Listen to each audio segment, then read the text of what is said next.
पूरे हिंदुस्तान में एकमात्र अखिलेश यादव ऐसे नेता हैं जो अपने धर्म पे वार करने का एक मौका नहीं छोड़ते हैं। आजमगढ़ की जनता जो है, उन्होंने 2 साल भारतीय जनता पार्टी का कार्यकाल भी देखा है और इनका भी कार्यकाल लंबे समय से देखते आ रहे हैं। आप- आपको क्या लगता है कथावाचक होने के लिए ब्राह्मण होना जरूरी है? क्योंकि अखिलेश यादव जिस तरीके से उनका बयान आया था। मैं बहुत शुभकामना देता हूं भारत समाचार को इस कार्यक्रम के लिए। और अक्षरा सिंह जी बहुत ही शानदार कलाकार हैं।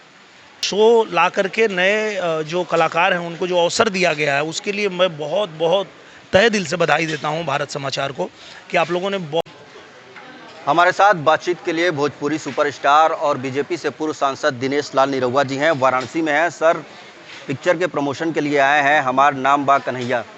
इस पिक्चर में क्या कुछ खास है दर्शकों के लिए? इस पिक्चर में क्या कुछ खास है, आप हमारे दर्शकों को बताइए। देखिए, भोजपुरी फिल्म जो है, भोजपुरी सिनेमा जो है, वो सिनेमा है जिसके दुनिया में सबसे ज़्यादा दर्शक है।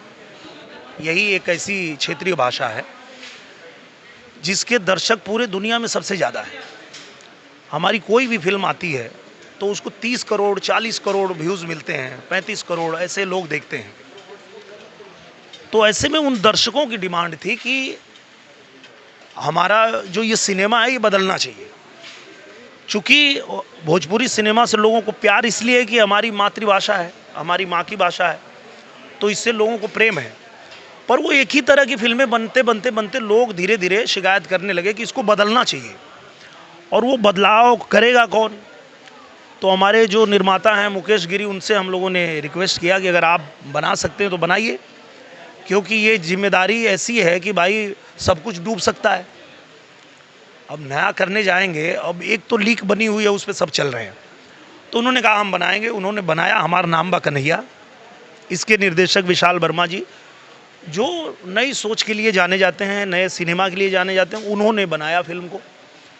और आज जब उस फिल्म के बनने के बाद मराठी इंडस्ट्री के लोग, हिंदी के लोग, गुजराती इंडस्ट्री के लोग, सभी लोगों ने देखा और सबने कहा, भोजपुरी इंडस्ट्री के लोगों ने देखा और सबने कहा इसी की आवश्यकता थी कि ये बदलाव आए। और हमारे दर्शक भी खुश हैं, जब देख रहे हैं तो उनको भी ये लग रहा है कि भैया खाली हीरो हीरोइन के नाचे गावे से ही सिनेमा ना हो के चाहिए, बढ़िया कहानी वाला सिनेमा बने के चाहिए भोजपुरी में, तो ऊ बन के तैयार हो गई बात। आप बदलाव की बात कर रहे हैं, लेकिन समाज में कुछ लोग ऐसे भी हैं जो भोजपुरी को गलत नज़र से देखते हैं। अश्लीलता को लेकर के लगातार सवाल उठते रहे हैं। उन लोगों को क्या जवाब देंगे? मैं हमेशा एक बात कहता हूं कि अंधकार को क्यों धिक्कारे, अच्छा हो एक दीप जला ले। कौन क्या कर रहा है, क्या गलत कर रहा है, उसको गाली देने से तो अच्छा नहीं हो जाएगा। हम कुछ अच्छा करके दिखा देना। अगर हमको कुछ बुरा लग रहा है तो हम बदल दें। तो ये वही बदलाव है, हमारा नाम बा कन्हैया। और हम लोगों ने एक ऐसी फिल्म बनाई, पूरी टीम ने बनाई है, कि इसको देखने के बाद हमारा दर्शक भी ये आज कह रहा है कि बस इसी की ज़रूरत थी। और जो लोग भी टीका टिप्पणी कर रहे थे उनको एक बार देखना चाहिए, और देख के उनको समझ आ जाएगा कि देखो ये बदलाव शुरू हो गया है और किसी न किसी को बदलाव करना ही था। हमारे मुकेश गिरी जी, विशाल वर्मा जी, पूरी टीम ने अच्छा बदलाव लाया है और दर्शकों का खूब प्यार मिल रहा है। तो हम भी बाबा की नगरी में यही आशीर्वाद मांगने आए कि हमारी माँ की भाषा है भोजपुरी, और भोजपुरी सिनेमा को बदलने में जो मेरा प्रयास होना चाहिए वो मैं करना चाहता हूँ और मैं कर रहा हूँ, और लोगों का आशीर्वाद मिल रहा है। भारत समाचार ने एक सिंगिंग रियलिटी शो का शुरुआत किया है, फोक भारत। आप भी देखे होंगे। अक्षरा सिंह खुद उसका संचालन कर रही हैं। जो युवा हैं उनको मौका दिया जा रहा है। आप इसको कैसे देखते हैं? मैं बहुत शुभकामना देता हूं भारत समाचार को इस कार्यक्रम के लिए।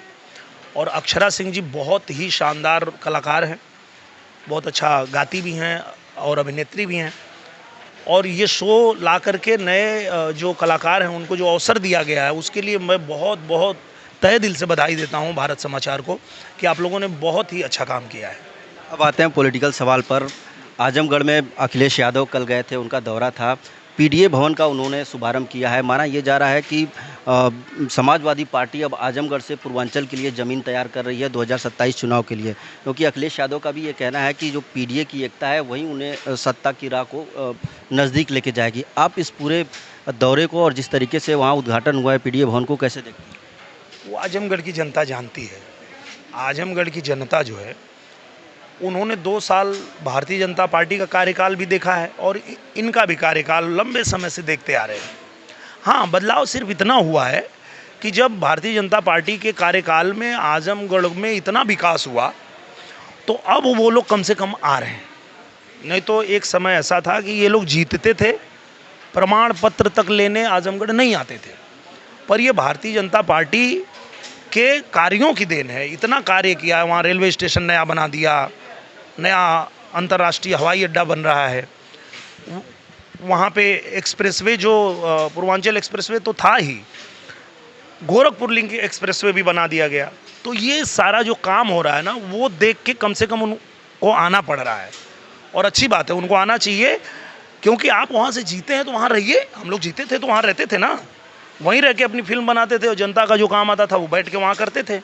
तो अगर आप जीते हैं तो आप रहिए वहाँ, ये तो होना ही चाहिए। ये कोई नई चीज़ वो नहीं कर रहे हैं। कोई भी नेता जहाँ से जीता है उसको वहाँ रहना चाहिए, जनता की बात सुननी चाहिए, क्योंकि आपको कुछ उम्मीद से ही चुना है जनता ने। तो अच्छी बात है, उनको आना चाहिए। आप गोरखपुर लिंक एक्सप्रेसवे की बात किए हैं, मुख्यमंत्री योगी आदित्यनाथ ने खुद वहां जाके उसका शुभारंभ किया था। इसको लेकर के भी अखिलेश यादव सियासत कर रहे थे। वो कह रहे थे कि मुख्यमंत्री जी को एक्सप्रेसवे और लिंक एक्सप्रेसवे में फ़र्क नहीं पता है।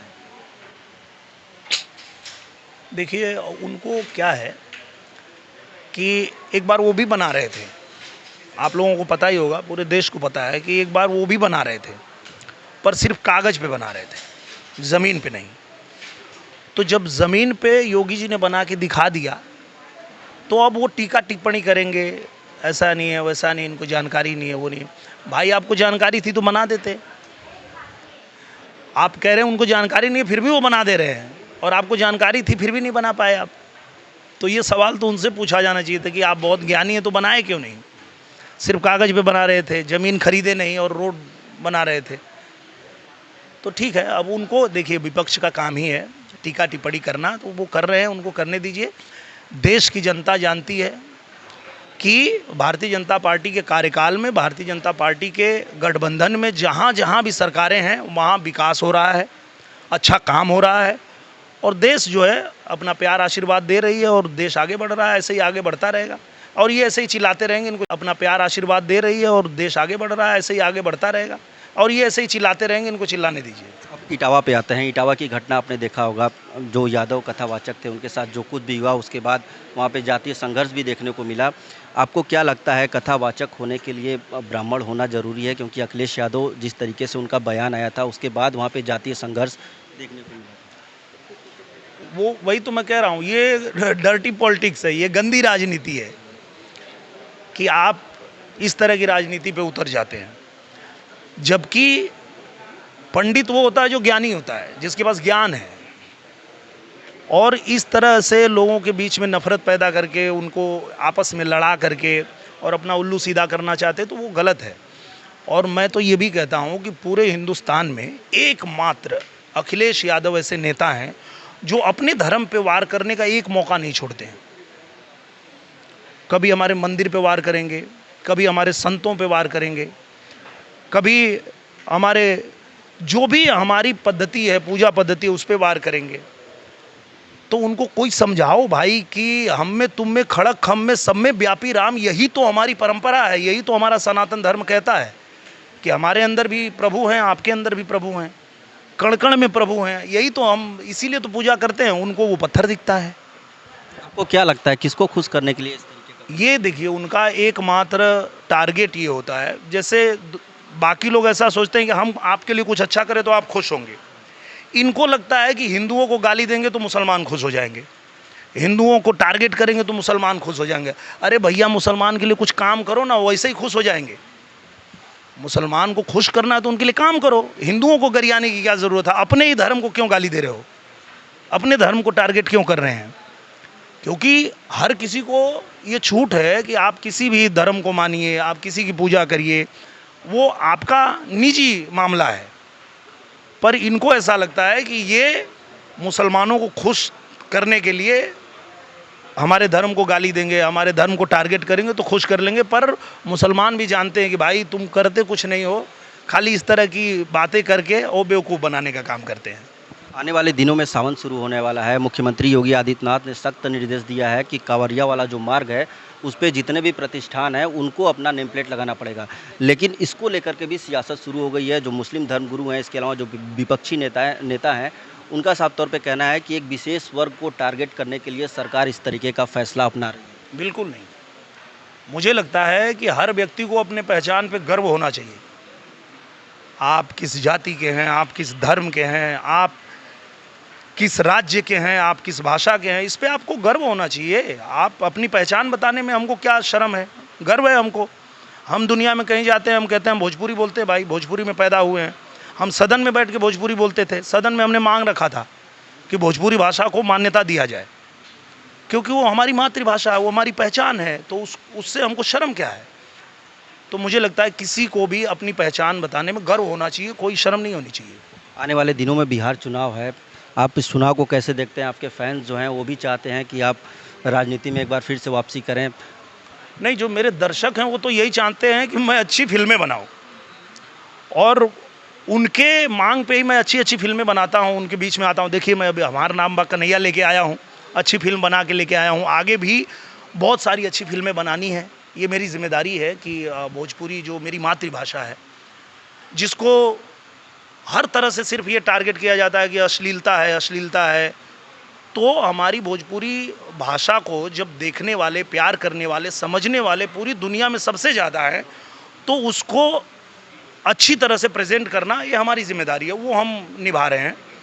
जहाँ तक एक नेता की बात है, तो जब भी कहीं चुनाव होता, चाहे बिहार में हो, चाहे राजस्थान में हो, चाहे महाराष्ट्र में हो, चाहे वो हरियाणा में हो, जहाँ चुनाव होता है, मेरी जो ड्यूटी होती है वो मैं करता हूँ। आगे भी जो ड्यूटी मुझे पार्टी से मिलेगी वो मैं करूँगा, लेकिन मेन काम मेरा सिनेमा बनाना है। क्या लगता है इस बार बदलाव होगा? क्योंकि तेजस्वी यादव लगातार कह रहे हैं कि बिहार की जो जनता है वो पूरी तरीके से त्रस्त हो चुकी है एनडीए की सरकार से। नहीं, बिहार हम पहले भी जाते थे, बिहार हम आज भी जाते हैं। बिहार को एनडीए सरकार ने जिस तरह बदला है, अब आप देखेंगे तो आपको लगेगा कि हाँ भाई, जैसे यूपी की सड़कें हैं चमक रही हैं, वैसे वहाँ भी बन रही हैं। तो ये सारी चीज़ें एनडीए की सरकार आने के बाद ही हुआ। ये लोग तो जंगल राज बनाए थे। ये लोग तो कहते थे कि सड़क बन जाएगी तो गड़िया वाला कुल धक्का मार दिए भैंसिया के, ऐसा बोल के लोगों को बेवकूफ़ बनाते रहे, बहुत टाइम तक बेवकूफ़ बनाए। पर जनता जाग गई है, जनता को पता है कि भाई एनडीए सरकार में विकास हुआ है, आगे भी एनडीए सरकार को ही समर्थन मिल रहा है। वो भ्रम में है, उन लोगों को भ्रम में रहने दीजिए। बहुत शुक्रिया बातचीत के लिए। तो ये थे हमारे साथ बातचीत के लिए दिनेश लाल निरहुआ जी, जिन्होंने तमाम मुद्दों पर हमसे बातचीत की। वाराणसी से विनीत श्रीवास्तव, भारत समाचार।